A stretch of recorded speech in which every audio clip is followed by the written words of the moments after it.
மீன ராசி மற்றும் லக்னக்காரர்களுக்கு இந்த சனி வக்ர பயிற்சி 2026 எப்படி இருக்க போகுது?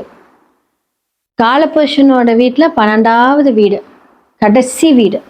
அந்த இடத்துல யார் இப்போ? சனி பகவான் பயிற்சியாயிருக்காரு, வக்ரமாகிறார். அப்போ மீன ராசி லக்னத்திற்கு தலையில் சனி. எவ்வளோ பெரிய ஒரு சோம்பேறித்தனத்தை கொடுத்துட்டு இருந்தாரு, இப்போ வந்து ஒரு சுறுசுறுப்பை கொடுக்க போறாரு. இவன் நானா இப்படி இருந்தேன், என்னடா நம்ம வாழ்க்கை இப்படி இருக்கு அப்படின்னு யோசிக்கக்கூடிய ஒரு விஷயம். குரு பகவான் லக்னாதிபதி 5ஆம் இடத்துல இருந்து உச்சமாகி தன்னுடைய லக்னத்தை பார்க்கிறார். அமோகமா இருக்க போகுது. ஃபர்ஸ்ட் ஆஃப் ஆல் வந்து பாத்தீங்க அப்படின்னா, ஜென்ம சனி என்ன பண்ணும் அப்படின்னா ஹெல்த்தை கண்டிப்பா பாதிக்கும். கால் 12ஆம் இடம் அப்படிங்கும்போது பாதத்தில் அடி, பாதத்தில் இருக்கக்கூடிய விரல்களுக்கு அடி, முட்டியிலிருந்து பெரிய பிரச்சனையை கொடுத்துட்டு இருப்பாரு. அப்ப ஜென்மத்தில் ஏதாவது வந்து ஒரு நோயை கொடுத்து, தலைவலி, தலையில பாரம், தேவையில்லாத ஸ்ட்ரெஸ், தேவையில்லாத எண்ணங்கள், என்ன மாதிரி என்ன அப்படின்னு, இது நடக்குமோ இது நடக்காதோ அச்சோ அப்படின்ட்டு வந்து யோசனை.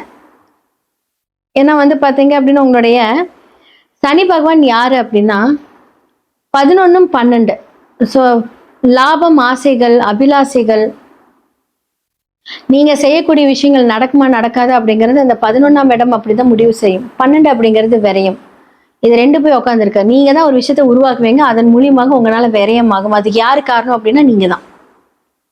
அப்ப நீங்க யாருக்காவது நீங்க ஒரு ஐடியாஸ் கொடுக்குறீங்க அப்படின்னா கொஞ்சம் ஜாக்கிரதை ஐடியா கொடுங்க. ஏன்னா உங்க மூலியமா உங்களுக்கு லாபமும் இருக்கு, அது மூலியமா டபுள் விரயமும் இருக்கு.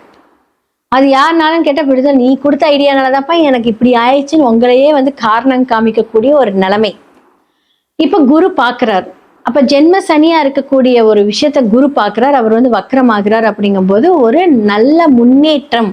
இந்த 4.5 மாசம் வந்து பாத்தீங்க அப்படின்னா புது புது பிளான்ஸ், புது புது ஐடியா, நிறைய ஸ்ட்ரெஸ் உங்களுக்கு இருந்திருக்கும். அந்த ஸ்ட்ரெஸ் எல்லாம் விலகக்கூடிய ஒரு காலம்.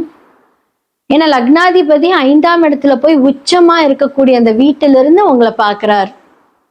சூப்பரான ஒரு விஷயங்கள், நிறைய ஆன்மீக ரீதியான பயணங்கள்.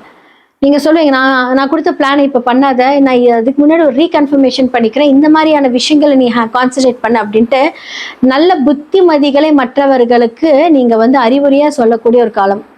இந்த 4.5 மாசத்துல யாராவது மீன லக்னக்காரர்களோட பேச்சை கேட்டாங்கன்னா நல்லா இருப்பாங்க. ஏன்னா குரு பாக்குறாரு இல்லையா, நீங்க உங்களையும் நீங்க தப்பா யோசிக்க மாட்டீங்க, மற்றவங்களுக்கு தப்பா சொல்லி கொடுக்க மாட்டீங்க.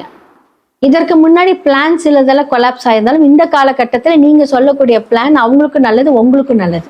ஏன்னா வக்ரமாகிறாருல்ல. அப்ப விரயங்கள் அப்படிங்கும்போது சுப விரயங்கள். எந்த இடத்துல?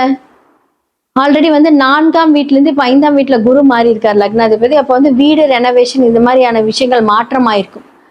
5ஆம் இடம் அப்படின்னு சொல்லக்கூடிய உங்களுடைய காதல், திருமணம் அப்படிங்கிற ஒரு விஷயத்துல போய் முடியும். காதல் அப்படிங்கிற ஒரு விஷயம் வந்து உருவாகும்.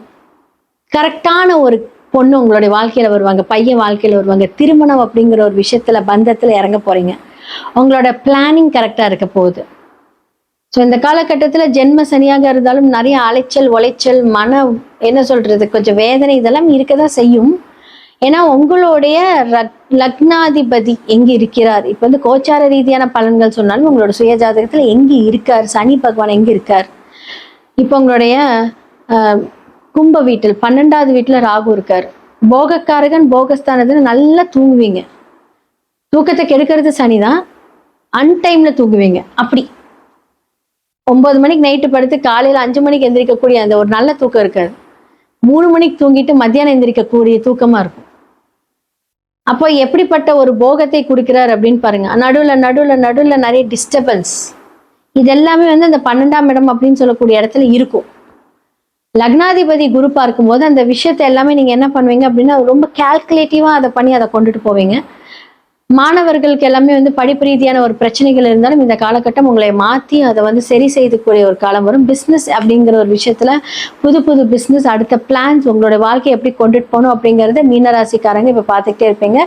கடன் அப்படிங்கிற ஒரு விஷயத்துல வந்து பாத்தீங்கன்னா மாட்டிக்காம இருங்க. ஏன்னா ஜென்ம சனியாக இருந்தாலும் சனி பகவான் அவரோட வேலை செய்வார். வக்ரமாக இருந்தாலும் வந்து பாத்தீங்கன்னா லக்னாதிபதி வக்ரமாக இருந்து குரு பார்வையினால் என்ன ஆகும் அப்படின்னா, நீங்க ஒரு நிமிஷத்தை எதுவாக இருந்தாலும் நிதானித்து செயல்பட்டீங்கன்னா இந்த வாழ்க்கை ரொம்ப ரொம்ப நல்லா இருக்கும். இந்த சனி பயிற்சி உங்களுக்கு வந்து சூப்பரா இருக்குமான்னு கேட்டா அமோகமா இருக்கும். மற்றவங்களுக்கு கைட் பண்ணும்போது மட்டும் கொஞ்சம் பார்த்து கைட் பண்ணுங்க. ஸோ மேஷம்ல இருந்து மீனம் வரைக்கும் சனி வக்ர பயிற்சி 2026 எப்படி இருக்கு அப்படின்னு பார்த்தாச்சு. யார் யாரெல்லாம் நீங்க வந்து ரொம்ப கான்ஃபிடென்ட்டா உங்களோட வேலை செய்யலாம், யாரெல்லாம் ஜாக்கிரதையா இருக்கணும், யாரெல்லாமே நிதானித்து உங்களுடைய வேலை செய்யணும் அப்படிங்கறத நான் சொல்லியிருப்பேன். உங்களோட சுய ஜாதகம் அப்படிங்கிறது ரொம்ப ரொம்ப ரொம்ப இம்பார்ட்டன்ட். உங்களுடைய தசா புக்தி தான் உங்களுக்கு வந்து இந்த கோச்சார ரீதியான பலன்களை கன்ஃபார்ம் பண்ணும். எப்படிப்பட்ட தசா புக்தி அந்தரம் சூட்சமும் உங்களுடைய ஜாதகத்தில் வேலை செய்கிறது என்று கண்டிப்பா பார்க்கணும். அதன் மூலியமாக அந்த பலன், அதன் மூலியமாக அந்த பரிகாரங்கள், அதன் மூலியமாக சில தான தர்மங்கள், இது எல்லாமே செய்து வந்தோம் அப்படின்னா கண்டிப்பா 100% மாற்றங்கள் இருக்கு. பொதுவா வந்து பாத்தீங்க அப்படின்னா எதன் மூலியமாக நீங்க சரி செய்துக்கலாம் அப்படின்னா, நீங்க ஜெம்ஸ்டோன்ஸ் மூலியமா உங்களுடைய வைப்ரேஷன்ஸை ஹேண்டில் பண்ணலாம். நியூமராலஜி மூலியமா அந்த கிரகத்தை எதெல்லாம் நீங்க டீஆக்டிவேட் பண்ணணும், எதெல்லாம் வந்து ஆக்டிவேட் பண்ணணும், உங்களுக்கான ஃபேவரட் நம்பர்ஸ் என்ன, எல்லாமே வந்து உங்களுக்கான அதிர்ஷ்ட குறியீடுகள் எல்லாத்தையுமே நம்ம ஆக்டிவேட் பண்ணி அந்த விஷயத்த வந்து நம்ம ஹேண்டில் பண்ணும்போது எப்பேற்பட்ட அவயோக தசையாக இருந்தாலும், எப்பேற்பட்ட சனி பாதிப்புகள் இருந்தாலும் விதியை மதியால் வென்று நாம நம்மளுடைய விஷயத்த சரி செய்து கொள்ளலாம்.